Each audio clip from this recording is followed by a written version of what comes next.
Welcome friends, welcome back to the kitchen. We recently picked up the cheapest gas smoker that I could possibly find. I want to get back more into smoking and grilling on the channel, something that we did very early on in the channel. So I bought a cheap smoker just to see, what I could do, sort of figure out if I remembered what to do and how to do it. And to that end, when I was at the grocery store yesterday, I saw these pork ribs, and they were listed as back ribs. And I got to tell you, I didn't get a chance to look at them in the store because the man behind the counter had no time for questions. But now that I'm looking at these are really meaty. Look at all that meat on there. So, first thing I'm going to do is try to pull the membrane off the back. Sometimes you get lucky and it works really simply, and sometimes you don't. Sometimes it takes a little while. And I know that everybody out there is going to tell me about the paper towel trick. Use a little piece of paper towel and that will help you pull it off. It won't be as slippery. I don't have paper towel in my kitchen. I hardly ever use aluminum foil for the same reason. So, to that end, we won't be wrapping these ribs today. These are going to be done dry ribs, so they're just going to go onto the smoker without being wrapped. Next up is the rub. Okay, so my hands are clean now, and I'm going to put on the rub. So the rub I'm using is our rib rub that you saw me make in a video a little while ago. All of the directions will be in the description box below. And I've put it in this little shaker so we can shake it on. And I'm going to do the bone side first. And even though it's called a rub, I'm not going to rub it in. I'm just going to put it on and let it adhere on its own. Now this is a rub, or it's called a rub, but I'm not actually going to rub it on. And you'll notice I didn't use a binder. You see a lot of people putting on a binder or something that will stick the rub to the meat. You see mustard, you see different kinds of oils. I've seen ketchup, I've tasted ketchup, and I got to tell you, the ketchup ribs were absolutely amazing. So I have nothing against a binder. But I sometimes find that just thyme works just as well, and sometimes even a little bit better. Just leaving this on the surface for 15 or 20 minutes before we turn it over and put any seasoning on the meat side gives me time to set up the smoker, and it also gives time for this to build up a nice crust. Okay, we're looking good. So I'm going to keep one hand clean to operate the shaker, and one hand is going to manipulate the pork. Now turn these over. So much meat on these. So much meat. And start shaking on our seasoning. I want to get a nice, generous coating.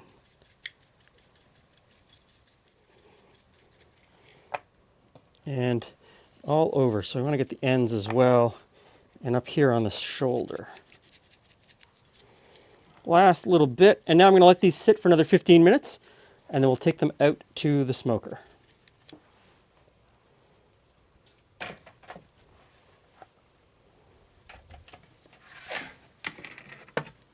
Okay, we're up to temp and we've got some smoke in the chamber. So, in go the ribs. Ooh.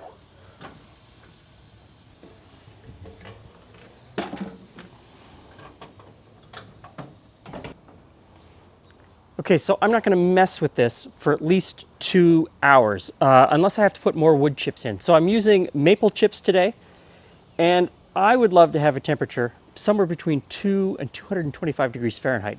And it's been so long since I've done this, I had to go back and look at my notes to even remember what I did the last time I smoked. And the last time I did it, I was using live fire, which is harder to control the temperature. Something like this or a pellet grill, you can just dial it in and away you go. You don't even have to think about it. It's so much easier today than it was 15 years ago.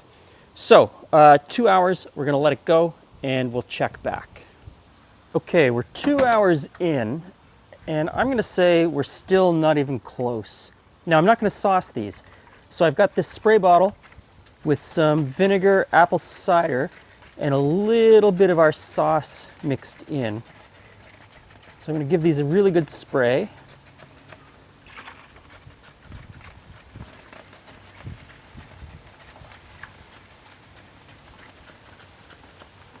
Close it up and let it go a little longer.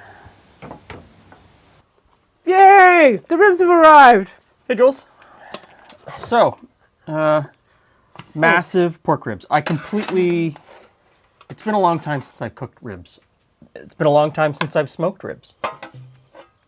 And so I completely misjudged the amount of time it was going to take to cook these because they're so thick. There's so much meat on these ribs that it's crazy. So we've been snacking on the salad. Hoping for it to come. So, I did all of the things that you do when you look for doneness in ribs. Tried to bend them, tried to hold them in the middle and see if they bent, but there's so much meat they don't bend. Wiggled the bones, and you can see that it's starting to pull apart. In the end, I relied on temperature.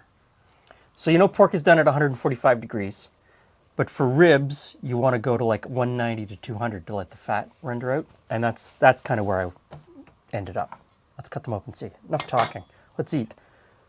Okay, so we'll roll these over, and we'll find some bones. And the chine bone is on these too, so look at that. Looks done. Yeah. Smells great. Getting through the chine. So the backbone is still on here. And they're just falling apart, aren't they? Look at that. That's pretty nice. So those look pretty good. It does look very good. A little bit of a smoke ring, not a huge smoke ring. There no. you go, Jules. I want to totally joke. Massive. I remember reading an article once that the one thing they asked chefs to list things that they wish they could serve, but people won't eat, and this is one of them that people won't eat in public that often. It's not a first date at a fine dining. But like in a rib place, clearly. But yes, it was a fine dining reference. Okay, so this is not going to be graceful, but. No.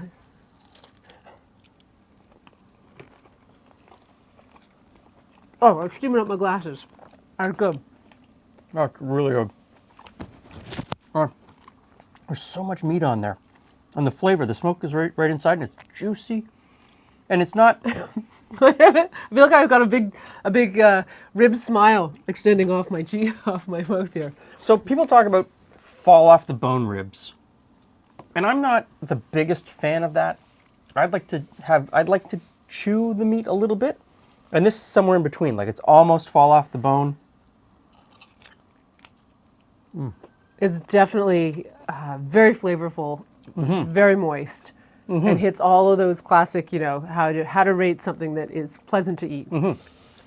So the rub is really good on that. We've got sauce that we could dip it in, but I don't know that I've missed the sauce. Here's the thing. So over the summertime, I've got juice all over my hands. I'm not okay. So you're not going to watch me eat any more of them. Over the summertime, we're going to do a bunch of rib recipes. Now that we've got the smoker back outside, and so we'll go through all of those.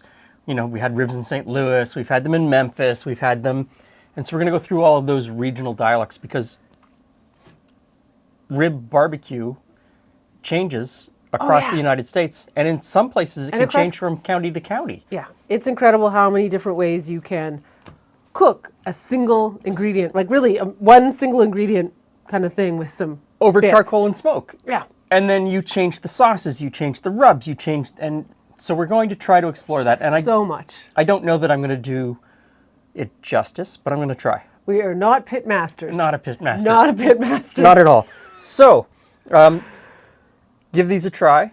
Thanks for stopping by. See you again soon.